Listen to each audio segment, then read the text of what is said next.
Réseaux sociaux, télétravail, services de livraison, tout nous pousse à ne plus sortir de chez soi. Du moins, à ne sortir que pour de bonnes raisons. Avec le Covid, qui nous a forcés à vivre de cette manière pendant plusieurs mois, ce mode de vie est devenu normal pour beaucoup d'entre nous, renforçant notre isolement social et de ce fait, la solitude. Avec les grandes vacances qui viennent de se terminer, la plupart sont partis avec leur famille, leurs amis. Mais qu'en est-il de ceux qui sont restés seuls, ceux qui ne sont pas partis? La solitude est certes facilement gérable, lorsqu'on sait quand elle se finit, et encore. Mais pour ceux qui vivent ça toute leur vie, cela peut vite devenir un enfer. C'est ce que nous allons voir dans cette vidéo. Je me présente, je suis Fausse, et avec mon ami Reng, nous allons vous parler de ce problème qui touche à la fois tout le monde et personne. Et donc moi c'est Reng. Dans ce monde hyper connecté, la solitude n'est plus censée exister. Et pourtant, elle est bien là, encore présente. Attendant le bon moment pour se montrer comme une réalité horrible auquel tout le monde est forcément touché à un moment de sa vie. Vous le savez tous, nous sommes faits pour vivre en communauté. L'individu est poussé à vivre en société. Mais que se passe-t-il quand cette société le rejette, ou du moins l'isole socialement? Avec l'arrivée de nombreuses technologies, notre société s'est transformée à vue d'œil. Certains ont réussi à s'adapter, mais d'autres, restés sur le banc de touche, se sentent isolés du reste du monde qu'ils ne comprennent plus. Ces personnes sont en grande partie âgées ou se mettent juste d'eux-mêmes à l'écart de ce monde en renforçant leur solitude. Il est dit bien souvent que les personnes âgées sont considérées comme plus aptes à subir la solitude, mais il n'en est rien.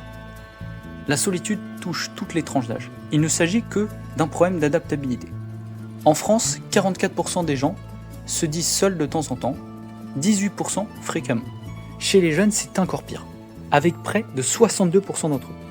Bien sûr, il ne s'agit que de statistiques. Vous, personnellement, n'avez peut-être jamais entendu parler de cette étude. Mais elle montre néanmoins que les réseaux sociaux sont une partie du problème, car ce sont bien les jeunes qui y sont le plus confrontés. Lorsqu'on s'ennuie, on passe la plupart de notre temps à surfer sur les réseaux.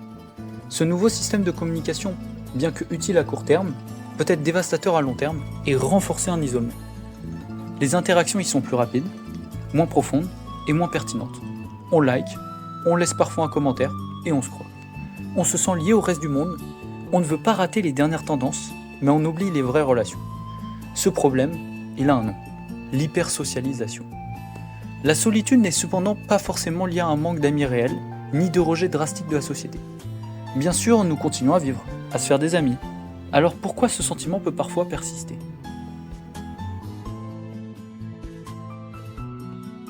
Le problème majeur est que la société a diabolisé la solitude. Prendre un café seul sur une terrasse, aller seul au restaurant, devient impossible sans subir quelques regards interrogateurs de la part des passants. A-t-il des amis? Se sent-il seul? Dès le plus jeune âge, nous sommes conditionnés à nous entourer, avoir un groupe d'amis, faire partie d'un club, puis rencontrer quelqu'un et fonder une famille. Les moments de solitude sont souvent mal vus. Il s'agit alors de considérer ces quelques moments, où vous vous trouvez seul bien sûr, non pas comme des malédictions, mais à les accepter et même à les rendre bénéfiques. Cette forme de solitude, souvent appelée solitude constructive, peut être bénéfique pour réduire le stress, améliorer la créativité et permet d'apprécier davantage les interactions sociales réelles.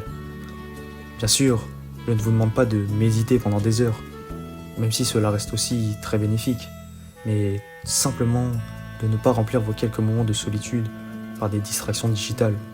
Dans les transports par exemple, ou même aux toilettes, reposez votre esprit quelque temps et faites la différence avec les jours où vous allez sur votre téléphone. Bien sûr, cela demande une grande maturité psychique. Selon le psychanalyste Donald Winnicott, accepter la solitude permet de constituer son identité et se développer davantage personnellement. Malheureusement, cela fonctionne lorsque la solitude est contrôlée et qu'elle est toujours accompagnée de moments de socialisation qui restent très importants. Mais lorsque la solitude devient une contrainte et qu'elle est permanente, cela peut tout simplement virer au cauchemar. La solitude est un mal mondial et intergénérationnel. Elle touche tout le monde, en tout temps et à n'importe quelle époque. Aucune société n'est épargnée. Selon certaines études, les pays avec le plus de personnes qui se considèrent comme seules seraient le Lesotho, l'Ouganda ou encore l'Afghanistan, contrairement à l'Allemagne, le Vietnam et encore la Slovénie, qui sont en bas du classement. Mais alors, qu'est-ce qui fait qu'une société est plus propice à la solitude qu'une autre? Cela reste difficile à dire. les études n'étant pas 100% fiables, car ne prenant pas en compte tous les aspects qui peuvent favoriser la solitude. Les conséquences d'une solitude incontrôlée sont également désastreuses pour la santé mentale, mais aussi physique. Tout d'abord, il est important de distinguer isolement social, caractérisant l'insuffisance de relations sociales, avec la solitude, qui est la douleur sociale liée au fait de ne pas se sentir en lien avec autrui.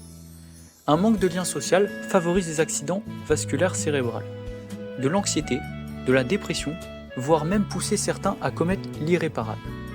De plus, la solitude va favoriser l'apparition d'addictions, que ce soit aux drogues, à la nourriture ou quoi que ce soit qui va permettre à l'individu de se sentir mieux alors qu'il aggrave davantage sa santé. Ainsi, il devient crucial d'aider toute personne qui pourrait montrer des signes de problèmes causés par la solitude, dans votre entourage évidemment. Se soigner seul de la solitude est parfois très dur, voire tout simplement impossible. Cela découle souvent d'un mal-être qui va bien au-delà d'un manque de sociabilisation. Évidemment, étant tous touchés par la solitude à un moment de notre vie, il est très difficile de détecter quand quelqu'un traverse ce genre de problème. Après tout, comment voulez-vous dire à vos proches que vous vous sentez seul, alors que de leur point de vue, vous êtes bien entourés et sortez souvent ensemble? Un simple « comment vas-tu » n'est malheureusement pas suffisant. Et lorsque la solitude s'accompagne d'une dépression, cela peut être encore pire. Il n'existe à ce jour pas de solution miracle pour soigner la solitude, si cela peut être considéré comme une maladie, et il n'en existera probablement jamais.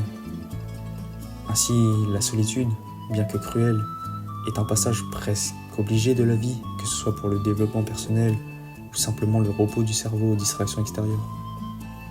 Lorsque celle-ci devient un poids dans votre vie, parlez-en à vos proches, inscrivez-vous à des clubs, consultez n'importe qui dont vous pensez qu'il pourrait vous apporter de l'aide. Mais surtout, ne comblez pas ce vide par des distractions abrutissantes ou des choses qui pourraient provoquer des addictions. Ne vous renfermez pas sur vous-même. Au contraire, ouvrez-vous le plus possible au reste du monde. Cela peut paraître très dur, voire impossible, et je serais un menteur si je disais le contraire. Mais même le plus petit effort peut vous aider plus que vous le pensez. Pour finir, ce serait mentir que de dire qu'il existe une solution miracle à ce problème. On pensait qu'avec les réseaux sociaux et toutes les distractions que notre société ont créées, que le sentiment de solitude allait disparaître. Et pourtant, il est encore là, plus que jamais. C'était Règne et Fausse, prenez soin de vous, on se retrouve très bientôt. L'aventure d'Eclaria ne fait que commencer.